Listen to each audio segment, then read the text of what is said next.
Hello, everybody. I want to talk about how globalization has changed our world. Globalization is the most significant event of the past generation. It deals with outsourcing jobs so that products can be made more efficiently, but we hear from some that it's unfair to export jobs to other countries, to pay their citizens considerably less, and then place these citizens in a working environment that's less than optimal. For the most part, we no longer compete against other countries or states, or other cities or states for business, but we compete with those around the world. This has occurred because of the rapid increase in technology. This rapid increase allows work to be performed overseas via computers and mediums. Also, knowledge and the great expansion in education and the relative low cost of transportation has likewise greatly enhanced the ability of countries to globalize and outsource its workforce. Labor has become the one factor that is the most exportable today, especially if the task does not require a high degree or level of knowledge or expertise. In order for organizations to compete, they must search for the lowest labor cost. India and China have labor costs that are 10 to 20% of the United States. Put another way, labor is 80 to 90% cheaper in India and China, and similar in other countries as well.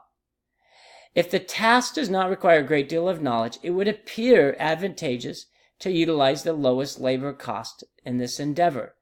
And here's probably the most important part about globalization and outsourcing.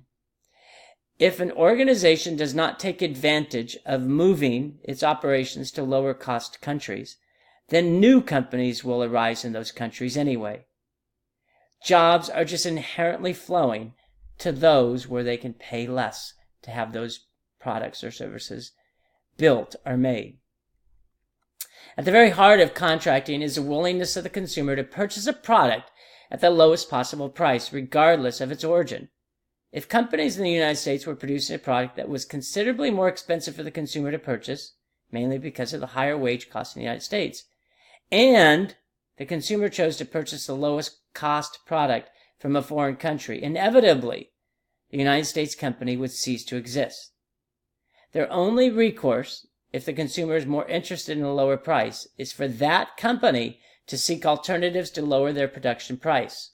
Inevitably, that has meant the United States business must now outsource production of its goods to a country with lower labor costs. Here's an example. There once was a U.S. broom company that could not compete against the lower cost brooms that were being manufactured and exported to the U.S. from Mexico. The U.S.-based broom company would have went out of business because they could not reduce their costs to the degree of their foreign competitors. They were paying their employees health care and retirement costs, in addition to unemployment insurance, Social Security, short-term disability, and workers' comp. Those costs were not being paid in Mexico for their workers. Even when they eliminated health care and retirement plans, they were still not able to reduce their costs to a level that made them competitive with their Mexican competitors. In Mexico, the company has virtually no employment costs related to benefits such as Social Security or unemployment. Plus, they compensate their workers 10 to 20 cents for every dollar that U.S. employees get compensated. So the U.S. company was forced to lay off all its U.S. workers and move the company to Mexico. Today, I believe, Ford Motor is the largest employer in Mexico. Think of all the jobs that could be coming back to the United States. The decline in employees with employee health care, the decline in employee-paid retirement, and the decline in full-time jobs are all consequences of outsourcing. While some, if not many, bemoan this fact, note that again at its heart, outsourcing arises because the consumer is interested in a similar quality product at the lowest cost possible. If one company or country cannot provide that product at that price, the consumer has shown a willingness to find another supplier. Or more importantly, a new supplier has shown a willingness to develop a similar product at a lower cost and then export it to the United States.